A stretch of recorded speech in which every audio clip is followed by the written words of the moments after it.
Hello friends, welcome to our channel. Friends, आज की हम वीडियो में डिस्कस करेंगे आपका इंग्लिश सब्जेक्ट। और फ्रेंड्स, मात्र कुछ दिन बचे हैं आपके एग्जाम में। तो फ्रेंड्स, अभी आप सभी जितना प्रैक्टिस सेट, जितना मॉडल पेपर करेंगे, उतना ही आप सभी के लिए बेनिफिट्स होगा। चलिए फ्रेंड्स, सेशन को स्टार्ट करते हैं।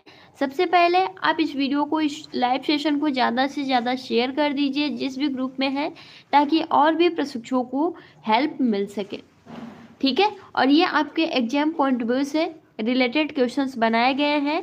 ठीक है फ्रेंड्स, तो चलिए फर्स्ट क्वेश्चन डिस्कस करते हैं। और ये मॉडल पेपर 2 है। हमने फर्स्ट पेपर जो है डिस्कस कर लिया है। और देखिए, कोशिश की जा रही है कि जितने भी आपके इंग्लिश में, जैसे कि जो भी अप्रोचेस के क्वेश्चंस है ना, आपको अलग से एक वीडियो में सेपरेट तरीके से प्रोवाइड कर दी जाए।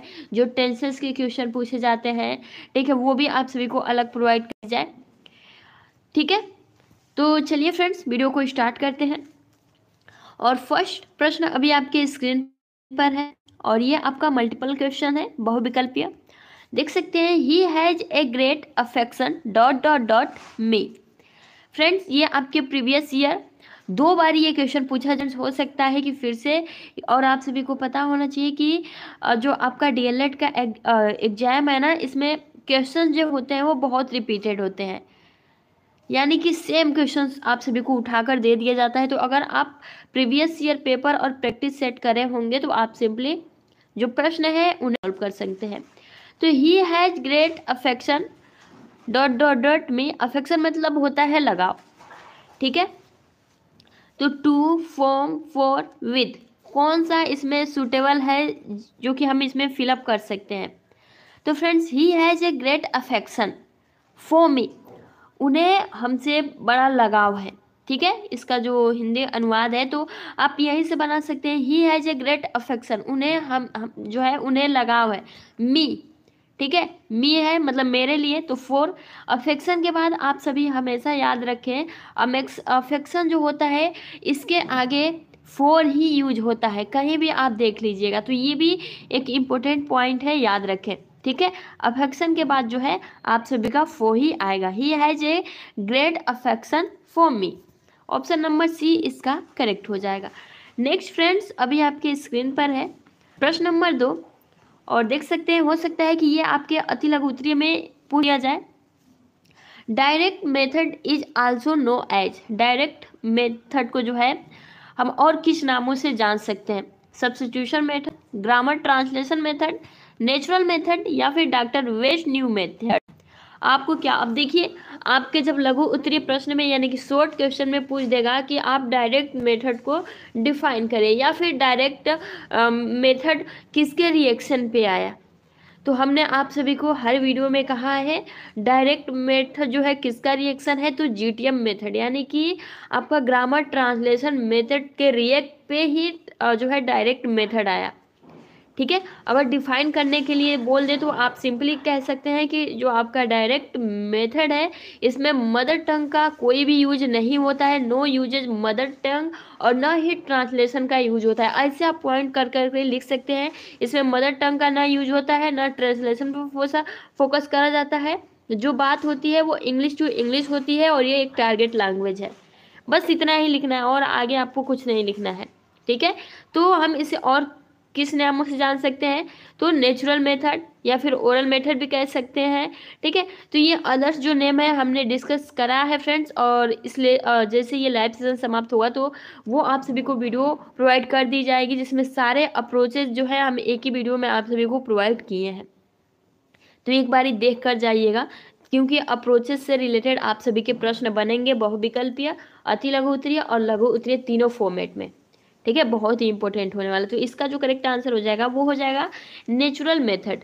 ठीक है, नेक्स्ट आपका प्रश्न है, देख सकते हैं फ्रेंड्स, प्रश्न नंबर 3। और बहुत ही ऐसे प्रश्न पूछे जाते हैं।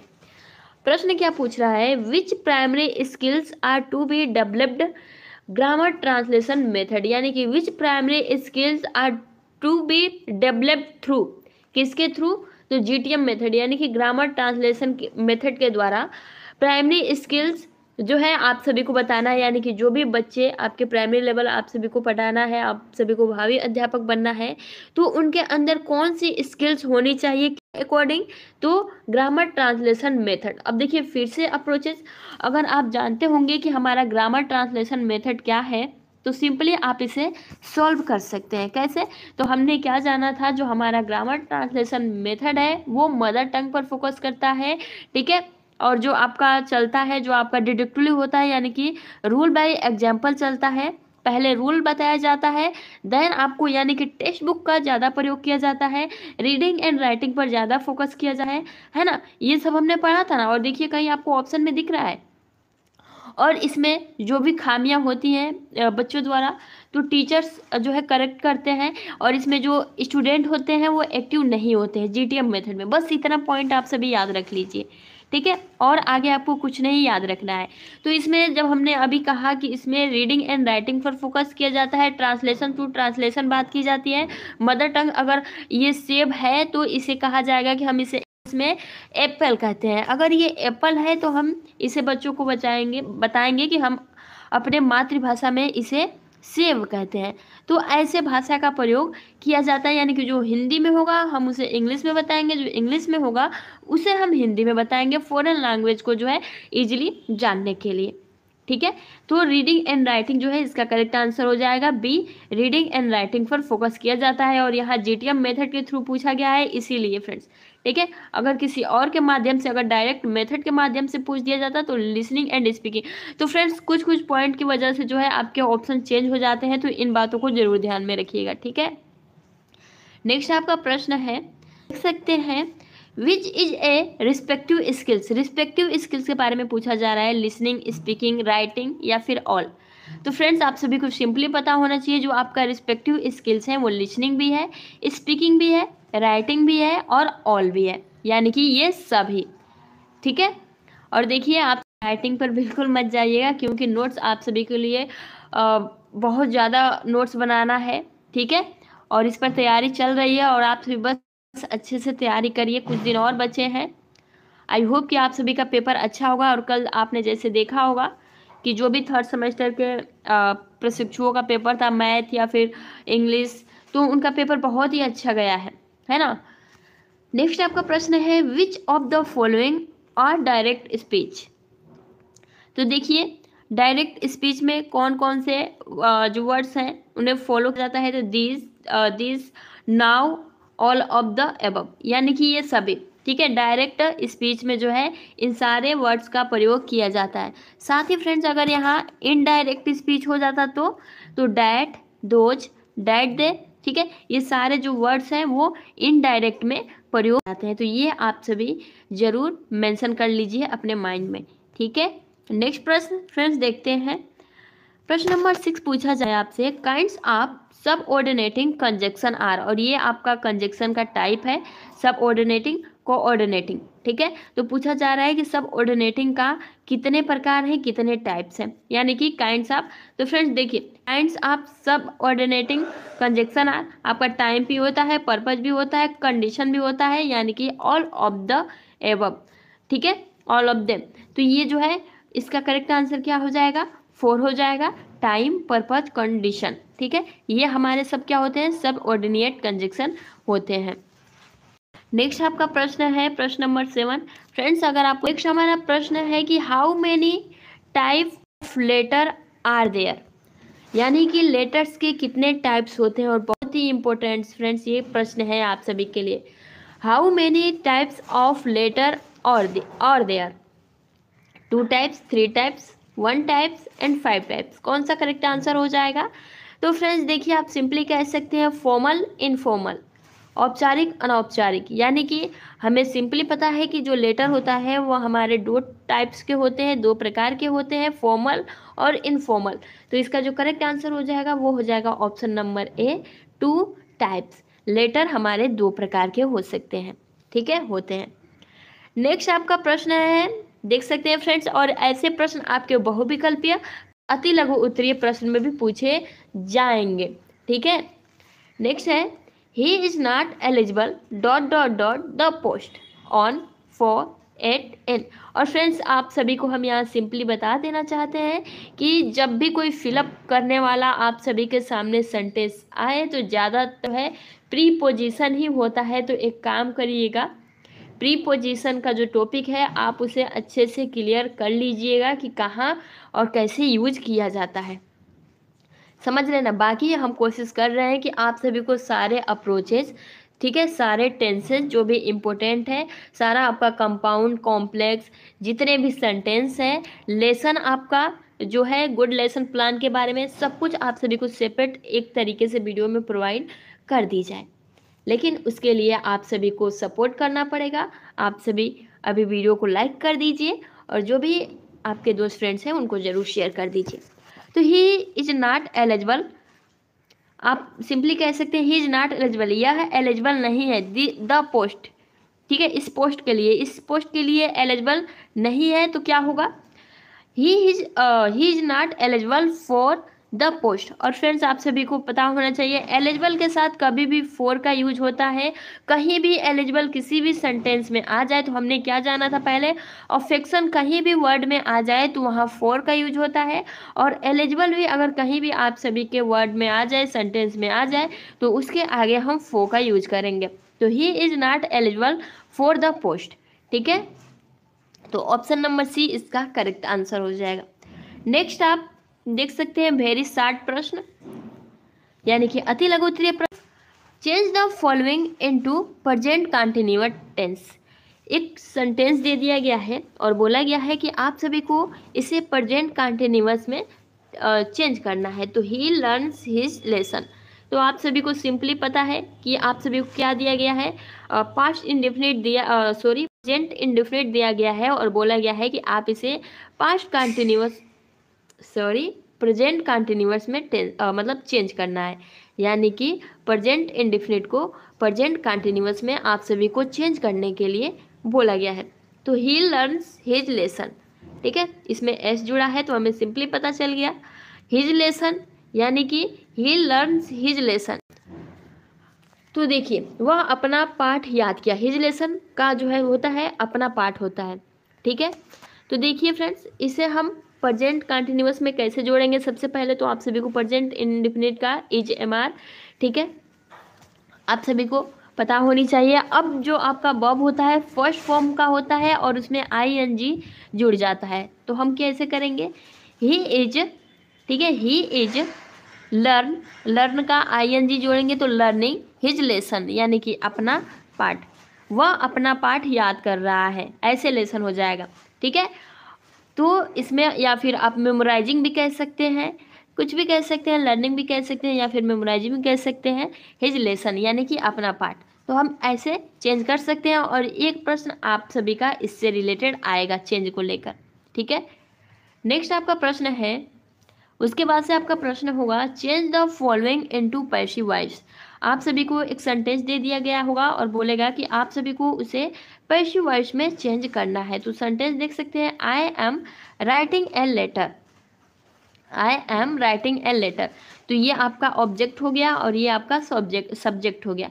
तो हमने जाना है जब भी हम पैसिव वॉइस चेंज करते हैं तो ये हमारा जो ऑब्जेक्ट है वो पहले आ जाता है और जो हमारा सब्जेक्ट है वो अंत में चल जाता है और आई जब अंत में जाता है तो वहाँ मी में चेंज हो जाता है, ठीक है। तो यहाँ ये इम्पोर्टेंट्स आप सभी को याद रखना है। अब हम इसे कैसे, आई के साथ कभी भी एम आता है ये आप सभी को सिंपली पता है। तो अब इसे हम पैसिव वॉइस में कैसे चेंज करें, और देखिए इसमें आईएनजी जुड़ा है और जब हम इसे चेंज करेंगे तो ये हमारा थर्ड फॉर्म जुड़ेगा रिटन।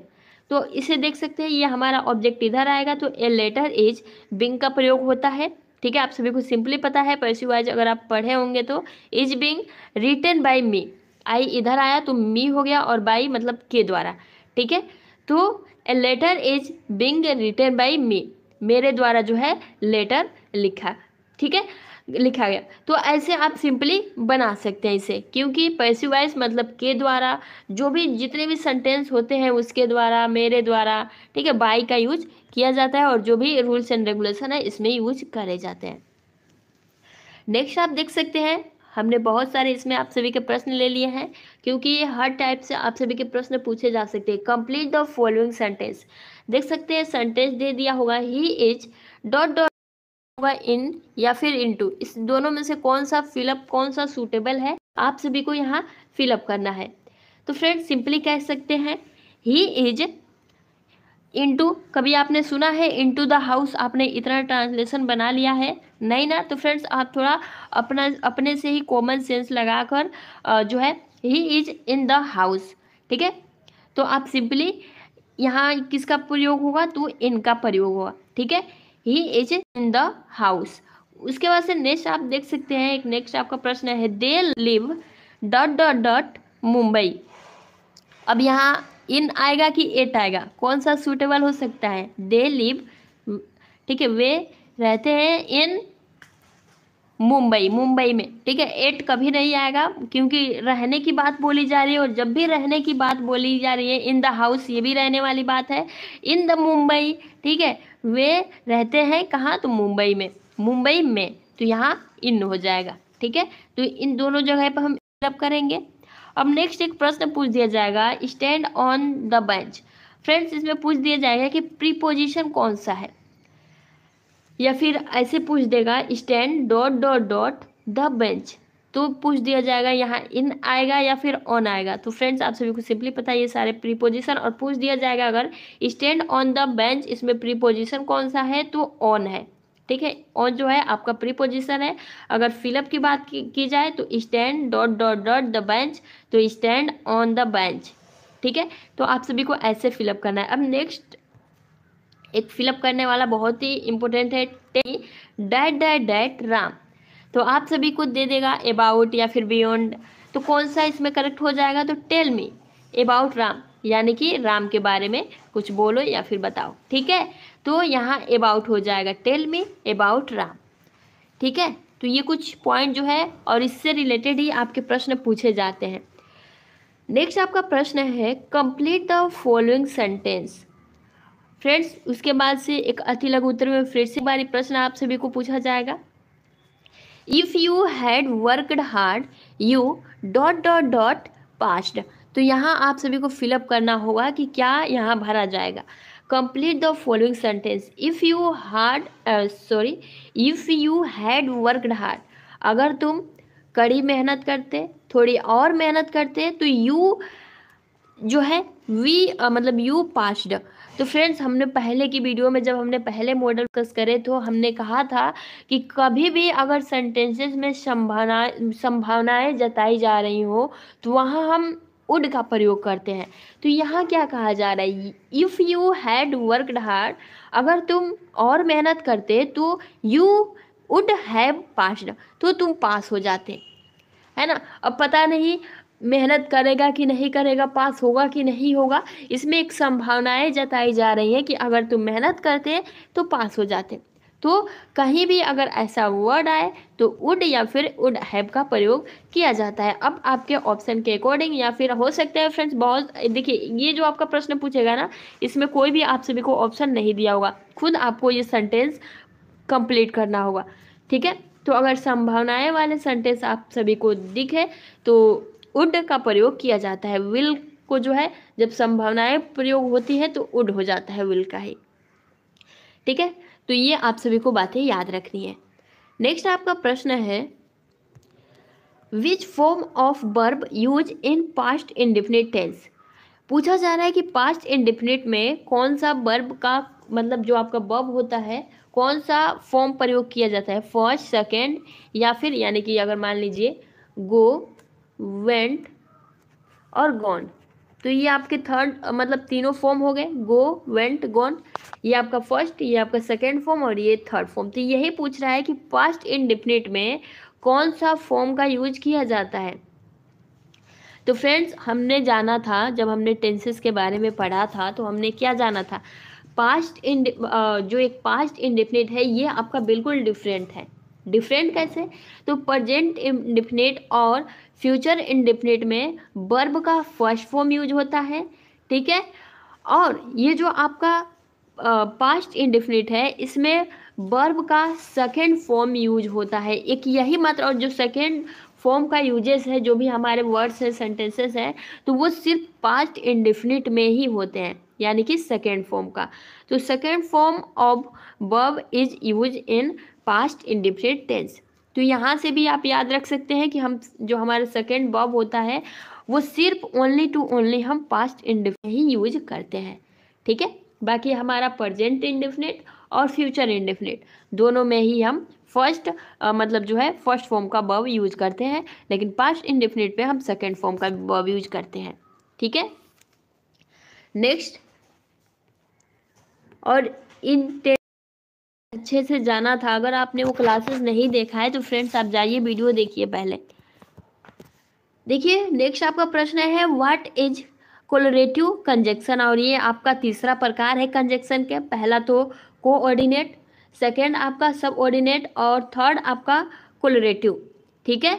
तो ये तीनों जो है आपके सिलेबस में है, इसीलिए पूछा जा रहा है फ्रेंड्स, ठीक है। और एडवर्बियल भी पूछा जाता है, एडवर्बियल से रिलेटेड भी प्रश्न, यानी कि आप 4 प्रकार याद रखें कंजक्शन के, जो कि आपके एग्जाम पॉइंट ऑफ व्यू से बहुत ही इंपॉर्टेंट हो जाते हैं। तो यहाँ के कोरिलेटिव कंजक्शन के बारे में पूछा जा रहा है कि ये क्या है।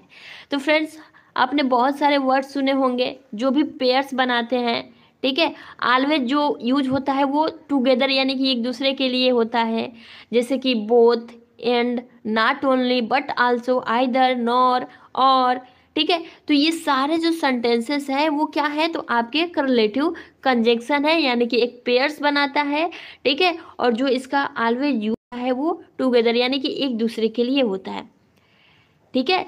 तो ये आप सिंपली कोरिलेटिव, और ये आपके लघु उत्तरीय प्रश्न में भी पूछेगा, और ये आपके डेडिकेटेड लघु उत्तरीय प्रश्न ही है।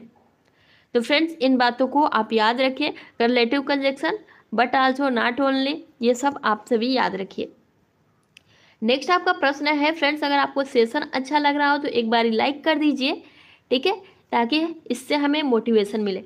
चलिए हम नेक्स्ट प्रश्न डिस्कस करते हैं फ्रेंड्स। आप सभी से इम्पोर्टेंट एक लेटर पूछा जाएगा, और लेटर में आप सभी को क्या क्या याद रखनी होंगी, ताकि आप सूटेबल तरीके से लेटर लिखेंगे और पूरे के पूरे नंबर आप सभी को प्रोवाइड किए जाएंगे। देख सकते हैं, write a letter to you friend requesting him या फिर हर, लड़के या फिर boy,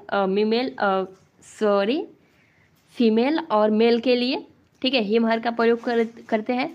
to attend you birthday, यानी कि बर्थडे के लिए अपने फ्रेंड को आप रिक्वेस्ट कर रहे हैं, इसके लिए आप सभी को एक लेटर लिखना है। लेटर लिखने के लिए पहले आप सभी को कुछ बातें याद रखनी होंगी जो कि इम्पोर्टेंट है और आपके सिलेबस के अकॉर्डिंग है। अगर आप इस वे से लिखते हैं तभी आपको पूरे मार्क्स प्रोवाइड किए जाएंगे। सबसे पहले तो आपको लेटर्स पॉइंट टू पॉइंट आप सभी को सिंपली पता होगा। तो सबसे पहले आपको जो लेटर होना चाहिए वो लैंग्वेज जो उसकी होनी चाहिए वो सिंपल होनी चाहिए। साथ ही लेटर जो है शॉर्ट होनी चाहिए एंड मीनिंगफुल होनी चाहिए। और थर्ड पॉइंट कहा गया है आपके सिलेबस के अकॉर्डिंग कि 1 पैराग्राफ हैविंग सिंगल थिंग, ठीक है। उन्होंने कहा है कि एक पैराग्राफ में आप सिंगल अपनी एक ही बात रखिए, अपनी एक ही थिंग रखिए, ठीक है। ये 3 बातें। अब देखिए पार्ट्स ऑफ लेटर के लिए क्या इंपॉर्टेंट है, जो कि बहुविकल्पीय में भी अगर पूछता है कि पार्ट्स ऑफ लेटर्स कौन कौन से हैं तो याद रख लीजिएगा। एड्रेस इंपॉर्टेंट हो जाता है, सोल्यूशन, बिगिनिंग, बॉडी, एंड और सब्सक्रिप्शन, ये जो है पार्ट्स ऑफ लेटर है, ठीक है। और अगर हम इन सबको जान गए और ये हमारा 3 कंडीशन इसके थ्रू अगर हम लिखेंगे तो हमारा लेटर जो है बहुत ही अच्छे से मेंशन। अब देखिए लेटर लिखने के लिए बस हमें फॉर्मेट आना चाहिए और कुछ स्टेप बाय स्टेप यानी पॉइंट टू पॉइंट वर्ड्स, क्योंकि बहुत सारे ऐसे प्रशिक्षु होंगे जिनको हिंदी में तो पता होता है कि हाँ ऐसे होगा, लेकिन इंग्लिश में ट्रांसलेशन नहीं कर पाते हैं कि क्या लिखेंगे, ठीक है, क्या यूज करेंगे। तो फ्रेंड्स देखिए इसके लिए अगर आप 2-3 एप्लीकेशन लिख लेंगे ना, ठीक है, इसके लिए प्रैक्टिस ज़रूरी है। अगर आपको नहीं आता है तो 2-3 अगर आप एप्लीकेशन या फिर लेटर लिख लेते हैं या फिर ऐसे लिख लेते हैं तो फ्रेंड्स सिंपली आप कहीं भी ऐसे आए या फिर आपका लेटर आए आप लिख सकते हैं, अगर फॉर्मेट पता हो तो। फॉर्मेट के बारे में अगर बात कर रहे हैं तो आप देखिए सबसे पहले आप सभी को यहाँ इम्पोर्टेंट एक निर्देश दे दिया जाए, एग्जाम में कभी भी आपको अपना नाम और एड्रेस नहीं लिखना है, ठीक है। तो ये सबसे इम्पोर्टेंट है क्योंकि मेंशन करा होता है। अब देखिए सबसे पहले आप सभी को क्या करना है, इधर आपका जो एड्रेस है मतलब जहाँ भी आप सभी भेज रहे हो, ठीक है, वो, उसके बाद से जिसको भी आप भेज रहे हैं उसका नाम, उसके बाद से आप देख सकते हैं I am glad to inform you that my birthday, यानी कि मुझे खुशी हो रही है आपको इन्फॉर्म करते हुए कि मेरा बर्थडे है। ठीक है, कब है? तो 12, जो भी डेट है आप लिख सकते हैं। I request the pleasure of your company on my birthday party at 7 PM। ठीक है, एट माई रेसिडेंस, जो इनका रेसिडेंस एड्रेस होगा, ठीक है, उन पर इनका कहना है कि कंपनी ऑन माई बर्थडे, पूरी कंपनी को जो है प्लेजर जो है कह रहे हैं। तो आप सभी देखिए ऐसे ही बस यही 2-3 लाइन आप सभी को लिखना है। ठीक है, तो इनका ये भी कहना है कि please come with your parents on occasion, यानी कि आप अपने पेरेंट्स के साथ मेरे इस फंक्शन में आइए। ठीक है, hoping to meet you soon. तो ऐसे ही कुछ पॉइंट करके आप सभी को याद रख लेने हैं और जो आपका लेटर है वो कंप्लीट हो जाएगा। उसके बाद से योर्स सीनियर्सली, और जो भी XYZ AYB कुछ भी लिख सकते हैं, बस अपना नाम नहीं लिखना है, ना ही अपना एड्रेस लिखना है। ठीक है, तो ये कुछ इम्पोर्टेंट प्रश्न थे जो कि फ्रेंड्स आपके इंग्लिश का जो पेपर का जो प्रारूप रहने वाला है यही रहने वाला है। लेवल भी आप सभी को यही रहेगा। ठीक है, जैसे कि हाल ही में जो भी पेपर्स पूछे गए हैं सेकेंड सेमेस्टर या फिर जो भी प्रीवियस ईयर पेपर है, तो इंग्लिश का लेवल यही रहता है। ठीक है, तो आप सभी अच्छे से तैयारी करिए। और यहाँ हमारा सेकेंड मॉडल पेपर भी समाप्त होता है। तो फ्रेंड्स एक बार आप सभी वीडियो को लाइक कर दें अगर आप सभी को सेशन अच्छा लगा हो, और अगर आप सभी का सपोर्ट रहा तो हम मैथ का भी मॉडल पेपर आप सभी को प्रोवाइड करेंगे। ठीक है, ये बार बार हट क्यों जा रहा है? तो फ्रेंड्स मिलते हैं नेक्स्ट वीडियो में, है ना? तब तक के लिए आप अपना ख्याल रखें। सेशन अगर आपको अच्छा लग रहा हो तो लाइक कर दीजिए, और कल आप इसी टाइम जुड़ जाइएगा। और कोशिश की जा रही है कि जो भी आपका मतलब अप्रोचेस से रिलेटेड अलग क्वेश्चन, जितने भी क्वेश्चन पूछे जाते हैं, आप सभी को प्रोवाइड कर दी जाए ताकि आप सभी को हेल्प हो। तो मिलते हैं। Thanks for watching, take care.